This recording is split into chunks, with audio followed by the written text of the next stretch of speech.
When the school was closed back in April, we couldn't prepare the students for anything. When they left here, we had very few plans at that point in time. It was a big shock to me, to my fellow teachers, and also to students.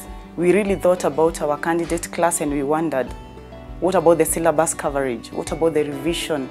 What time are we coming back? Our first priority was to see how the students get home safely.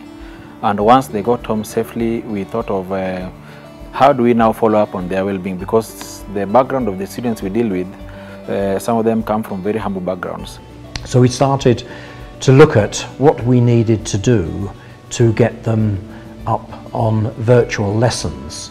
Now that was not an easy thing for us because we had 650 Form 1 to 4s out around the country. We had to start thinking of how we can get to our students and how we can facilitate online learning given their dynamics. We are an Apple school, so we use Apple technology when on campus.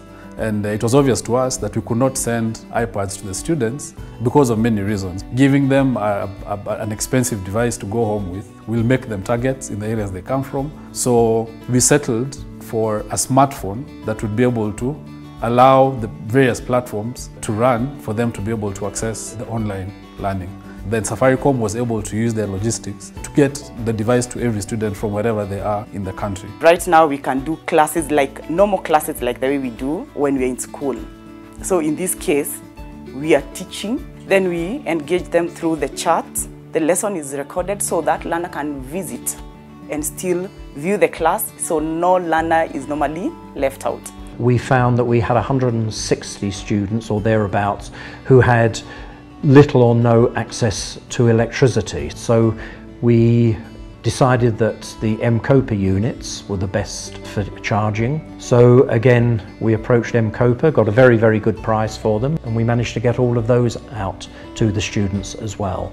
I never used to study at night or in the morning because there was no electricity. The M-PESA units, it is easier to charge my phone. It helps the family because it lights the house, and I can also study at night. With the e-learning, there is this aspect of independence. I've been able to get more time to research and I've learned new things. It has really been of much benefit. We can continue learning and we can continue doing research. Like the way I was used in school to collaborate with others physically. For now we collaborate with platforms like WhatsApp and also social media so that we can continue learning. The Safaricom has come up with a data bundle, which they called the e-learning bundle, where they were able to whitelist online resources to use that particular data bundle. So whatever data bundle we were sending to them could only be used for the specific online resources which we gave. This is a very good experience. I know it is on the negative side of the COVID, but we are taking it as a chance that we have explored so many things. I wouldn't have thought that I can teach students when they are not in the class.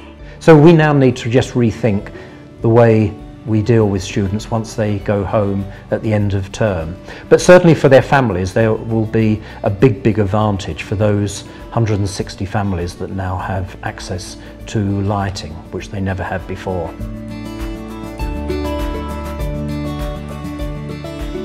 I am for you.